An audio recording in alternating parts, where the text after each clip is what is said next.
conceda o auxílio necessário para compreender a palavra e sermos por ela transformados hoje, agora. Rezemos, pedindo ao Espírito.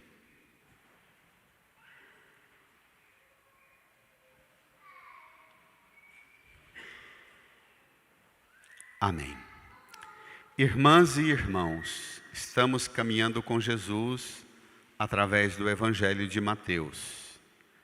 Domingo passado, Jesus dava uma sentença nova, dirigindo sua palavra e convidando os apóstolos a um enfrentamento novo no segmento dele.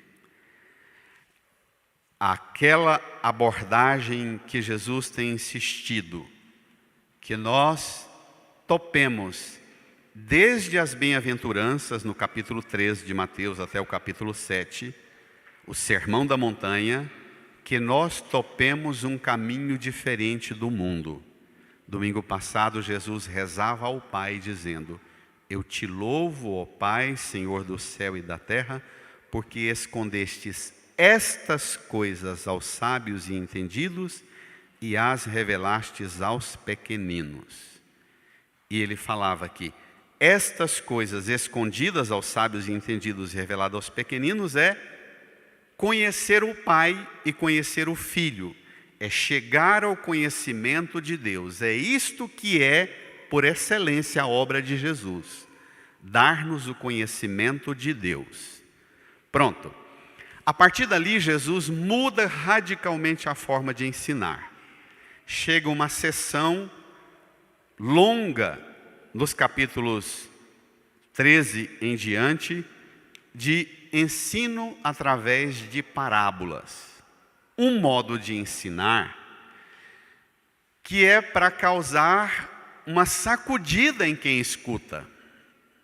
Os próprios discípulos reivindicam de Jesus, porque o Senhor ensina assim. E aí a gente vai pegar agora o texto e descobrir que é preciso escutar Jesus sendo pequenino. Desmantelar a estrutura que faz a gente ter a presunção de ser sábio e entendido. Própria dos mestres da lei, dos fariseus, dos sacerdotes, dos anciãos, a elite religiosa de Israel que rejeitou Jesus e no capítulo 11 acusa Jesus de blasfemo e herege. Então hoje você vai entrar na dinâmica da pequenez. Vamos lá? Tome aí a folha avulsa que tem à mão. Evangelho de Mateus, capítulo 13, versos 1 até o 23. Nós optamos por isso porque no folheto veio apenas do capítulo 1 ao 9. Não tem este complemento tão grande que no lecionário prevê a fórmula longa do texto. Naquele dia, Jesus saiu de casa e foi sentar-se às margens do mar da Galileia. Uma grande multidão reuniu-se em volta dele. Por isso, Jesus entrou numa barca e sentou-se, enquanto a multidão ficava de pé na praia. Os elementos base da parábola é, primeira leitura, o salmo e a segunda leitura, a relação que a gente precisa descobrir de Deus conosco e criar em nós uma dinâmica de abertura para acolher o movimento de Deus que se dirige a nós, com um critério: Deus se aproxima de nós e dirige-se a nós, assim como Deus se aproxima, dirige e cuida da natureza. Se você pega a primeira leitura do profeta, a chuva e a neve que Deus manda do céu para tornar a terra fecunda, fértil, fazer germinar a semente, dar fruto. O Salmo, que é um poema sertanejo, parece uma canção sertaneja, daquelas goianas assim, de rachar as cordas do violão. Um hino à criação. Eu gosto sempre de recordar que Bento XVI, na teologia que ele trabalha sobre a criação, ele diz que a obra da criação é o primeiro livro vivo da Bíblia. O próprio livro do Gênesis começa exatamente descrevendo como é que Deus criou. Então, no Salmo, a segunda leitura fala do sofrimento da natureza, da criação que está sujeita, escrava da corrupção, daquele que a sujeitou. O nosso pecado sujeitou a criação. E a carta de Paulo aos Romanos diz que também a criação está, até o momento presente, gemendo com dores de parto. A criação, que tem gente que acha que o Papa Francisco fala de criação, porque ele é um influenciado pelas pautas de esquerda, porque esse negócio de defender meio ambiente é coisa de esquerda. É uma estupidez. A criação está gemendo como em dores de parto. E não somente ela, mas também nós. Perceba que o autor da carta aos Romanos diz que primeiro ela, também nós. Então, a criação é obra generosa de Deus. E para você curar o equívoco que você tem na compreensão de quem é o Santo Padre, o Papa Francisco, eu vou trazer para você um texto do Santo Padre, o Papa Bento XVI, sobre a criação, que ele diz assim: a ressurreição de Jesus, o terceiro dia, o dia da ressurreição, é a aliança definitiva, real da entrada de Deus na história, do Deus que aqui, no meio do nosso mundo, se deixa aproximar fisicamente, torna-se um Deus que se toca, permite ser tocado, como dizemos hoje. Ressurreição, diz Bento, significa que Deus conservou seu poder na história e não cedeu às leis da natureza. Significa que ele não se tornou impotente no mundo da matéria e da vida condicionada pela matéria. Significa que a lei de todas as leis, a lei universal da morte, não é, no entanto, o último poder no mundo. E a sua última palavra: o último permanece aquele que é também o primeiro, Deus que criou todas as coisas. Portanto, diz Bento, existe uma manifestação teofânica da criação. O dia da ressurreição, o terceiro dia, aconteceu a manifestação do restabelecimento da legalidade violada. Deus fez justiça não somente aos vivos, mas aos mortos. Um morto voltou. A teofonia, portanto, aconteceu no fato de que um retornou da morte, ou melhor, um atravessou e superou a morte. Aconteceu pelo fato de que também o corpo, que é matéria, foi acolhido na eternidade. Também o corpo, esse, demonstrou-se capaz de eternidade. O corpo, a matéria, demonstrou-se capaz de Deus. Então, o que você vai ouvir agora, voltando ao Evangelho, olhe para o seu corpo, olhe para a matéria, olhe para a criação como realidade capaz de Deus. Cuidar da natureza que geme, que foi escravizada pela ambição, diz a carta aos Romanos, é cuidar de você. Vamos ver? Que é chamado de terra. Vamos lá? Então, o mar, Jesus nas margens do mar, a barca, o povo de pé na praia, os elementos da natureza. Lembra bem, Jesus por sobre a água na barca, lembra o Espírito que pairava sobre a água na criação, Isso é importantíssimo. Vamos lá? E disse-lhes, versículo 3, muitas coisas em parábolas. O semeador saiu para semear. Enquanto semeava, leiam. Algumas sementes caíram à beira do caminho, e os pássaros vieram e as comeram. Outras sementes caíram em terreno pedregoso, onde não havia muita terra.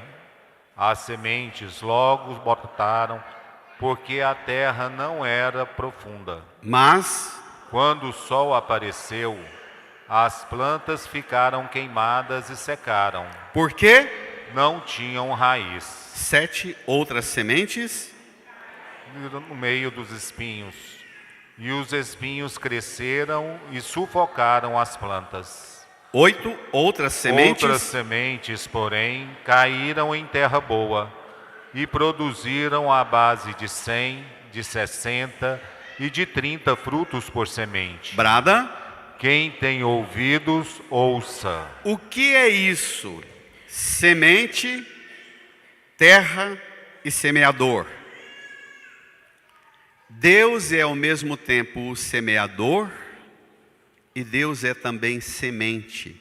Porque para nós, discípulos e discípulos de Jesus, Deus, a palavra de Deus é uma pessoa viva, é Jesus. Então Deus é o semeador e é também a semente. Nós somos a terra. E eu queria prevenir, e vou insistir hoje umas 3, 4 vezes, prevenir para você olhar para essa terra não com aquela visão polarizada, em bem e mal, terra boa e terra ruim, o que presta e o que não presta. A terra, beira do caminho, o terreno pedregoso, a terra cheia de espinhos, são 3 tipos de terra que não garantem que a semente produza fruto.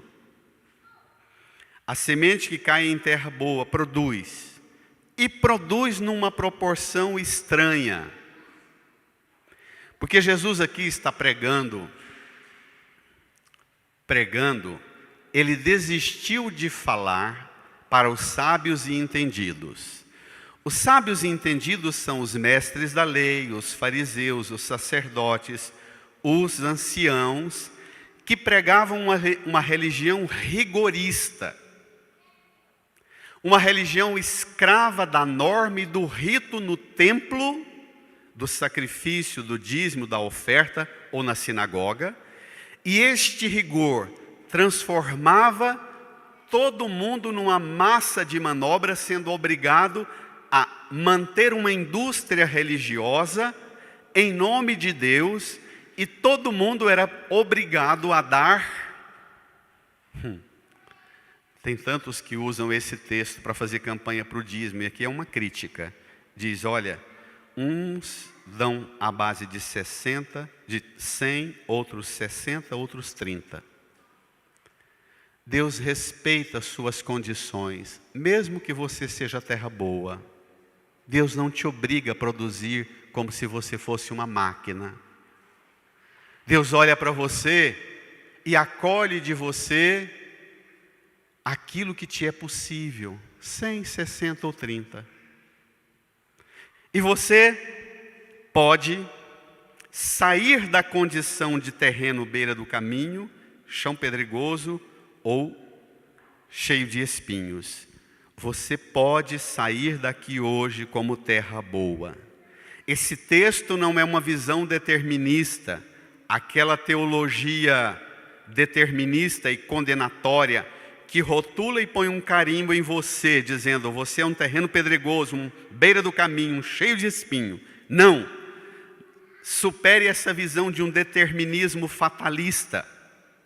A terra pode mudar. A terra é sempre possível de ser trabalhada e aperfeiçoada. A semente já é boa sempre. Está claro? Mas agora tem um problema. Como sair da condição de terra ruim para terra boa? É a polêmica. Vamos lá? Quem tem ouvidos, ouça. Os discípulos que escutaram Jesus falar dos pequeninos, a eles é revelado, e aos sábios e entendidos não, ficam desconcertados. Versículo 10. Os discípulos aproximaram-se e disseram a Jesus: bradem. Por que falas ao povo em parábolas? Por que falas assim ao povo em parábolas, Jesus? Jesus respondeu, preste atenção no que vem, porque esse versículo que vem é um dos mais manipulados pelos pregadores, por nós pregadores. As igrejas usam esse versículo que vem para exatamente fazer dele o que ele não propõe. Vamos ver? Porque a vós foi dado o conhecimento dos mistérios do reino dos céus, mas a eles não é dado. A vós que se fizeram pequeninos, a eles não. Agora vem a polêmica. Versículo 12. Pois a pessoa que tem, leiam, será dado ainda mais, e terá em abundância. mas a pessoa que não tem, será tirado até o pouco que tem. espere lá, gente. O que é que será dado ainda mais e terá em abundância e será tirado até o pouco que tem? Nós pregadores gostamos de manipular esse texto para falar de campanha de dízimo e de oferta na igreja, mas não é sobre isso. Aqui é uma coisa muito mais elevada. Aqui é o conhecimento de Deus. A vós é dado o conhecimento, a eles não é dado o conhecimento de Deus. É muito mais fácil dar dízimo e oferta do que empenhar-se na busca de um conhecimento de Deus. Até porque a gente põe no bolso a confiança de que Deus se agrada mais do bolso do que de uma inteligência e de um coração aberto a Ele. E Deus quer muito mais do que seu bolso. Quer sua inteligência compreendendo-o. Quer seu coração acolhendo-o. Tem diferença? Tem? Veja o que vem. Então, será tirado até o pouco que tem. Será tirado o conhecimento. Aí, vai ficar pesado agora. É por isso que eu lhes falo em parábola. Porque olhando, eles não veem. E ouvindo, eles não escutam nem compreendem. Vira a folha lá. Desse modo se cumpre neles a profecia de Isaías. Havereis de ouvir, sem nada entender. Havereis de olhar, sem nada ver. Agora vem. Por que é que você ouve e não entende, olha e não vê? Versículo 15 explica qual é o diagnóstico mais grave. Porque o coração deste povo se tornou insensível. Eles ouviram com má vontade e fecharam seus olhos para não ver com os olhos, nem ouvir com os ouvidos, nem compreender com o coração, de modo que se convertam e eu os cure. A última palavra é eu os cure. Eu os cure. Aqui está o segredo. A gente procura Deus porque a gente quer cura. A gente quer reza milagrosa, voto, promessa, cura. E Deus tem uma pedagogia muito diferente. A cura, aqui tem uma teologia nova sobre o milagre e sobre a cura. Aqui tem uma compreensão absolutamente nova. A partir de hoje, você não vai mais pedir a cura sem antes pedir Deixa eu formular melhor, porque é grave isso. A partir de hoje, você não vai pedir o milagre da cura sem antes pedir 3 outros milagres. Que milagres são esses 3 outros? Presta atenção. Ouvir a palavra de Deus, compreender com o coração, de modo que se convertam e eu os cure. Então é preciso pedir a graça de que eu qualifique a minha escuta, que eu compreenda, que eu me converta, e depois vem a 4ª obra, a cura. Você já foi ao médico, ou alguém querido a você já foi ao médico, faz aquele diagnóstico. Olha, você está com um problema na saúde, um nódulo, uma situação grave. E você diz logo, vamos operar. O médico diz assim, calma, nós vamos avaliar as condições do seu organismo.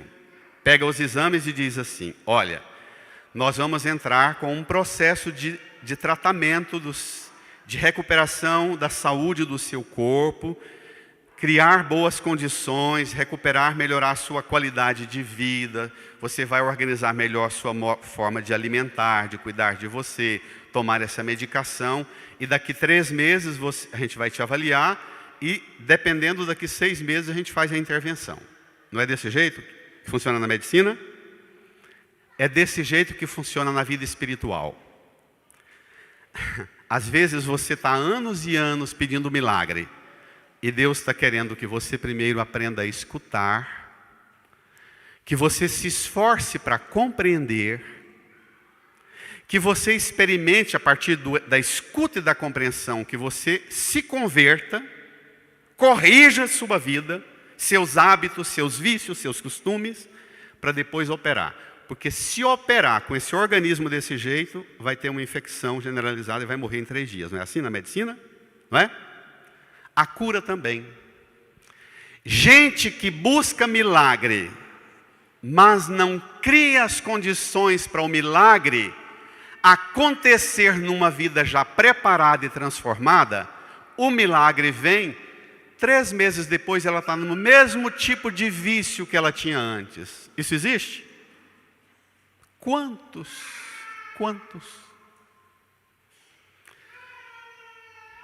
Então, a partir de hoje, você vai sair daquela visão determinista, fatalista, que a sociedade impõe sobre você, que a igreja impõe sobre você, que nós pregadores impomos sobre você, que a família, o rótulo, você é chão pedregoso, você não presta, o seu chão é um beira de caminho, você não presta, sua vida é um chão cheio de espinhos e não presta.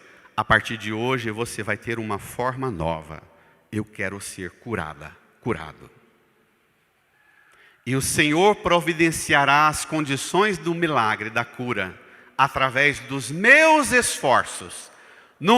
Primeira, qualidade de escuta, esforço para compreender e assumir o que é que eu tenho que fazer para mudar meu modo de vida, conversão, que em grego significa metanoia, mudar a mentalidade para mudar a meta, e depois vem a cura.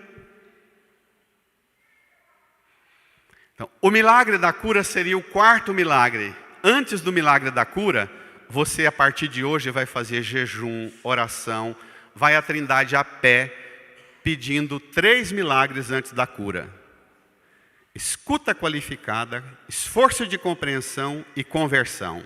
A cura virá. Amém? Dê uma salva de palmas para ele. Brada!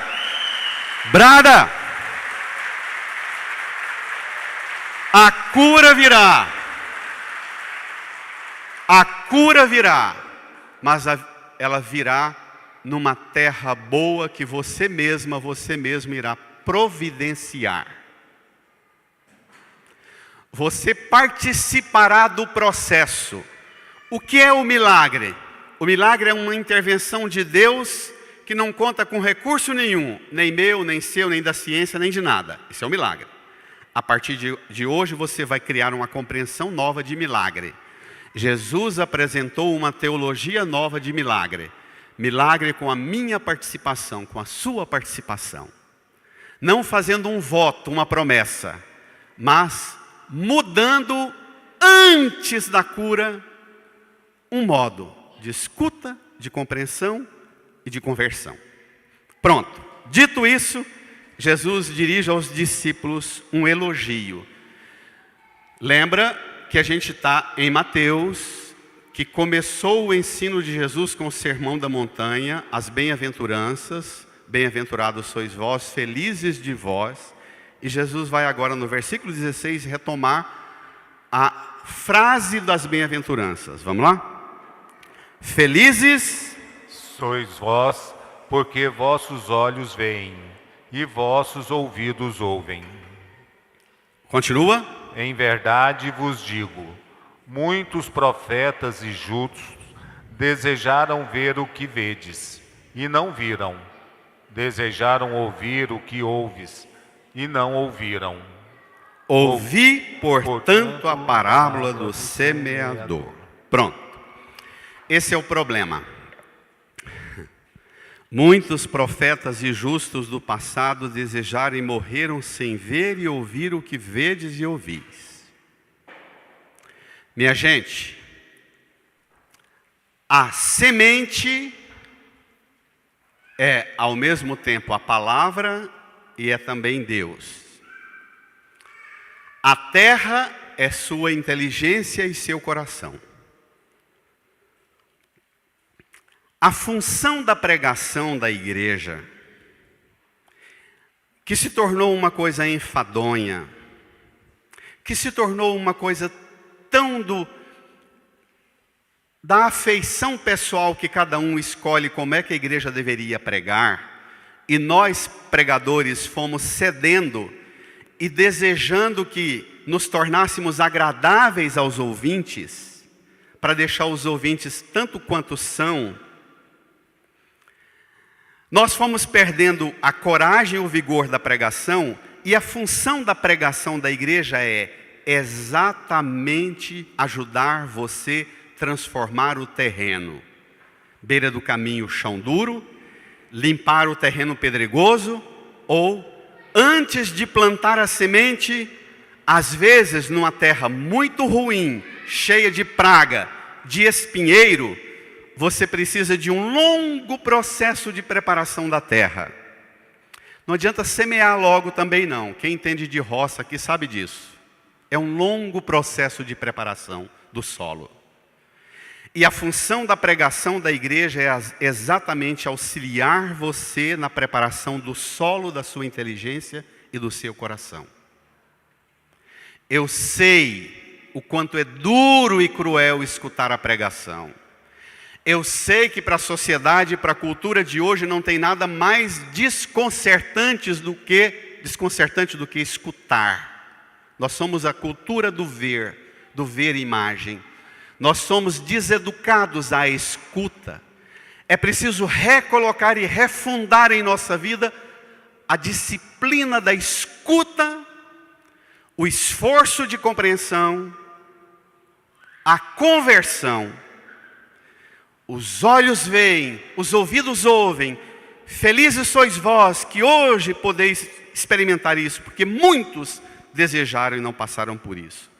Versículo 18, ouvi, portanto, a parábola do semeador. 19, todo aquele que ouve a palavra do reino e, leiam, não a compreende, vem o maligno e rouba o que foi semeado em seu coração. Você sai da missa, acabou de escutar a palavra de Deus e a pregação, qualquer coisa que te acontecer ali do lado de fora da igreja, ou às vezes ainda aqui dentro, qualquer fraqueza do pregador que te desagrada, o maligno vem e rouba o que foi semeado no seu coração. Porque hoje também está assim. Hoje está todo mundo numa escravidão danada, de agrados e mimos do pregador. O pregador é escravo dos afetos. E o pregador precisa perder o medo de meter enxada, enxadão, picareta, arado, grade, retroescavadeira para rapar as pedras, para arrancar moita de espinho. O processo de preparação de terra é doloroso para o pregador. E para você também. Aceitar entrar nessa empreitada é um processo que o mundo, se continuar do jeito que está, o cristianismo não dura 30 anos. Se o cristianismo continuar querendo agradar os ouvidos do jeito que nós pregadores e as massas exigem de nós, o cristianismo não dura 30 anos. Porque nós nos tornamos pregadores para sermos agradáveis, ganharmos like, elogio, aplausos e reconhecimentos, e dinheiro, e fama, e prestígio, e poder, falando coisa suave aos ouvidos de quem ouve. Então, vem o maligno e rouba o que foi semeado no seu coração. Peça a Jesus que você não seja fraco bastante para ter a graça da palavra semeada em seu coração, e qualquer coisinha rouba. Lá no começo Jesus falou que os pássaros vieram e comeram as sementes semeadas na beira do caminho. Lá não é nem um maligno, passarinho. Não é nem um capeta com rabo, com chifre que apareceu para você. Um passarinho veio, comeu a palavra e voou. Bichinho desarmado. Uma rolinha, fogo pagou. É capaz de roubar a palavra semeada. Então cuidado com essa imagem do maligno. Não fica satanizando demais aqui não. Porque lá no começo Jesus falou dos pássaros comeram. Segundo tipo de terreno. Versículo 20. A semente que caiu em terreno pedregoso. Leia. É aquele que ouve a palavra e logo a recebe com alegria. O entusiasmado da igreja. Mas ele não tem raiz em si mesmo. É de momento. Quando chega o sofrimento ou a perseguição por causa da palavra, ele desiste logo. Preste atenção, sofrimento e perseguição por causa da palavra, e não sofrimento e perseguição por causa da sua teimosia, da sua chatice, dos seus vícios. É aquele propósito que você sai da missa, dizendo, eu vou chegar em casa e vou me comportar de um modo novo. Amanhã no meu trabalho eu serei uma criatura nova. E você vem com o maior sonho e esforço para ser de um modo novo, sua família não acolhe, seus colegas de trabalho não acolhem, seus colegas de sala de aula não acolhem. Vem o sofrimento e a perseguição por causa do propósito que você fez. E você desiste logo. Por quê? Chão pedregoso, raiz não profunda. A raiz não aprofunda. Então hoje é dia de você dizer a Jesus, que domingo passado falou, aprendei de mim que sou manso e humilde de coração. Lembra? Meu jugo é suave, meu fardo é leve. Peça o coração de Jesus para derramar o sangue no terreno cheio de pedra ou no chão duro do seu coração e amolecer e derreter essas pedras e não sair da igreja com um chão duro ou cheio de pedra, mas um chão, uma terra boa. Amém? Mas agora vem o terceiro tipo de terreno ruim que também é cruel. Versículo 22. A semente que caiu no meio dos espinhos, brada? É aquele que ouve a palavra, mas as preocupações do mundo e a ilusão da riqueza sufocam a palavra e ele não dá fruto. Preocupações do mundo e a ilusão da riqueza sufocam a palavra. Isso existe hoje em dia?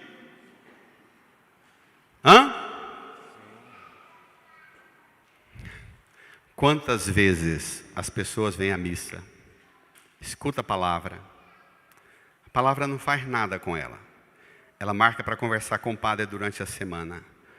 O padre diz, escuta o sofrimento da pessoa e diz assim, irmã, irmão, isso que você está falando foi exatamente essa resposta que Deus já te deu domingo passado, domingo atrasado na missa. Você estava lá. Ela diz assim para o padre, dando bronca no padre. Padre, tem compaixão de mim. O senhor não sabe como é que estava a minha cabeça de preocupação aquele dia.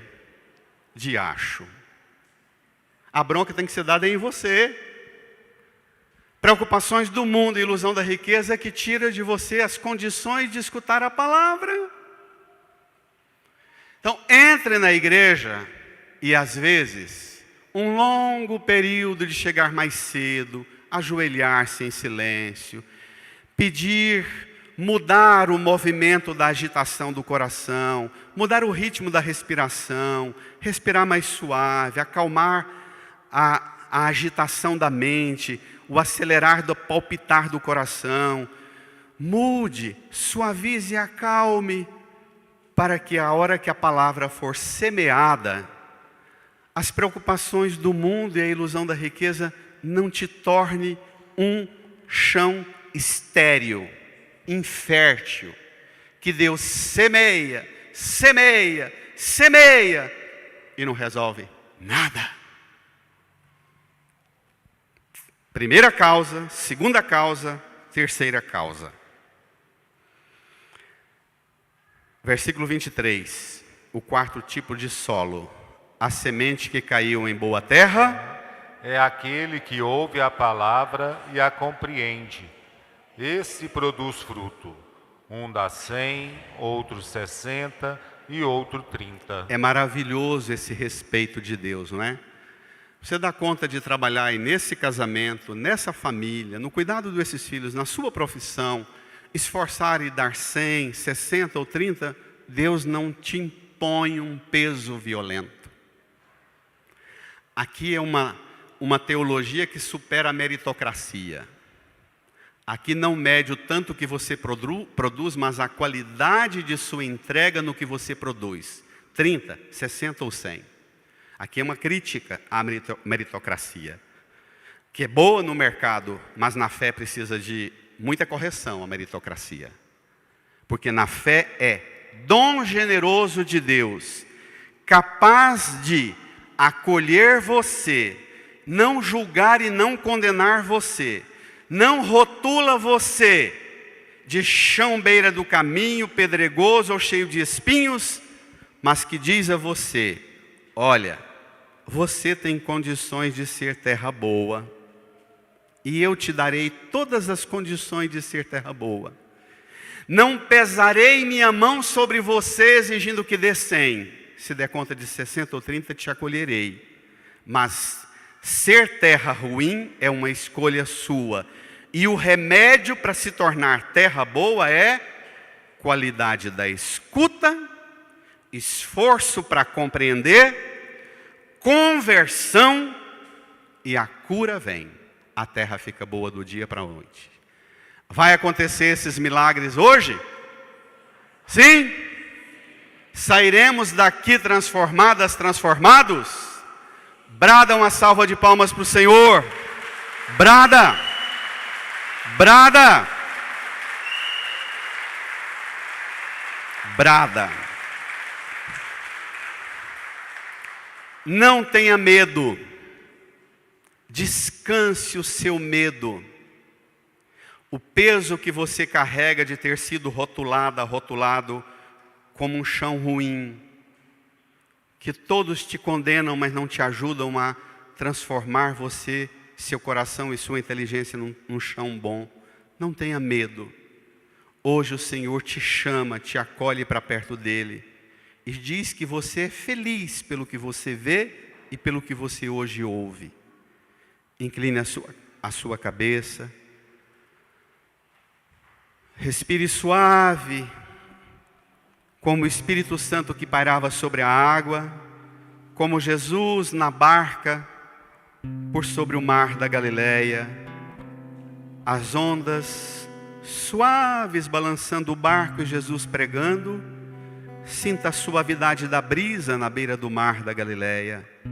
Sinta o vento, o sopro do Espírito descansando o seu cansaço, sua exaustão de terra ruim. Experimente o amor de Jesus,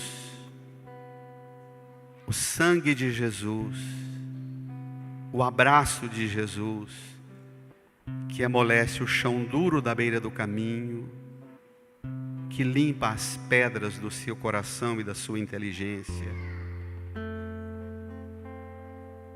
que mata a praga dos espinhos que tem tomado conta de seu coração e sua inteligência, as pragas das ideologias, que escravizam você e fazem você apenas um chão condenado. Diga a Jesus que você aceita e acolhe hoje essa palavra para transformar você em terra boa. Reze.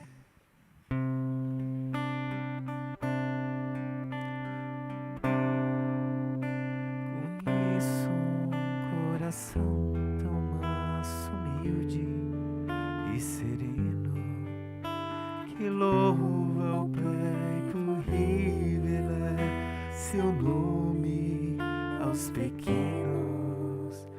que tem o dom de amar, que sabe perdoar e deu a vida para nos salvar.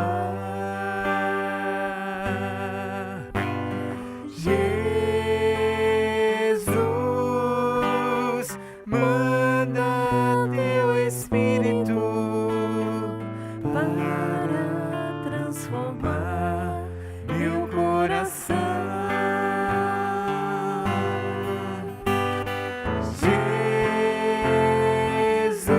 Jesus, manda teu Espírito para transformar meu coração. Às vezes no meu peito bate um coração de pedra.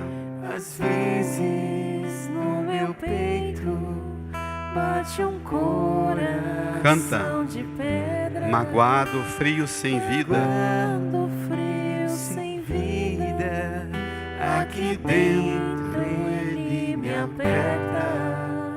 Não quer saber de amar, nem sabe perdoar. Quer tudo e não sabe partilhar. fiquemos em pé. Jesus, manda teu Espírito para transformar meu coração.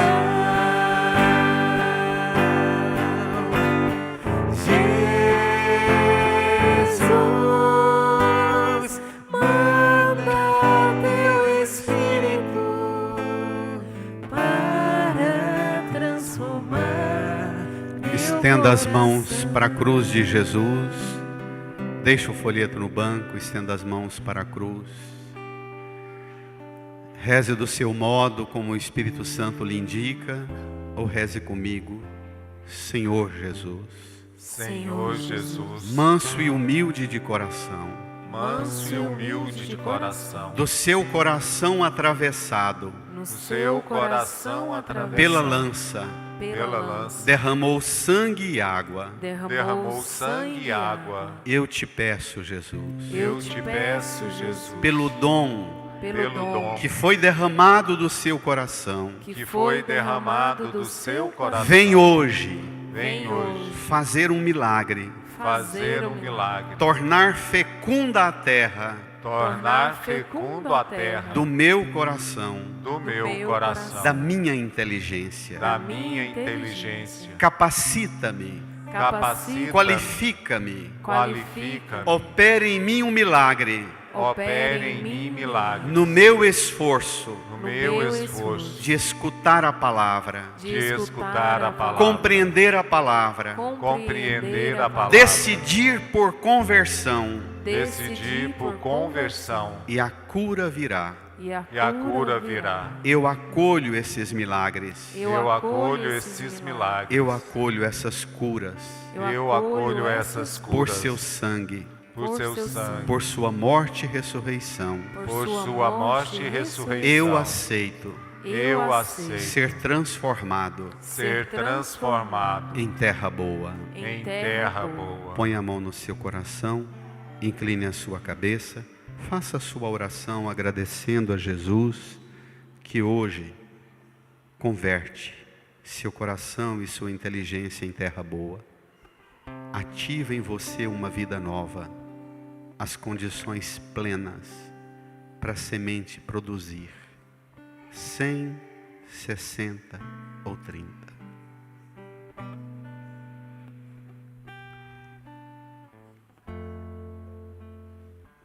Lava, purifica e restaura-me de novo. Canta, serás o nosso Deus Serás o nosso Deus, e nós seremos o teu povo.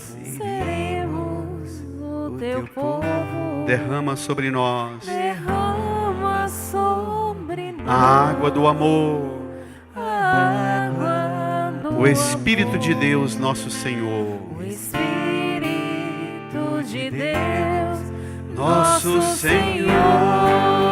Levante as mãos para os céus, canta, solta a voz. Jesus,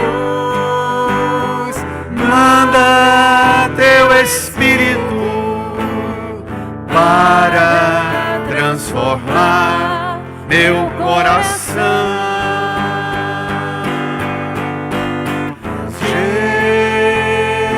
Jesus, manda teu Espírito para transformar meu coração. e transforme o coração de quem está do seu lado num abraço generoso. Deseja a paz de Jesus. Saudai-vos. Abraça. Saudai-vos.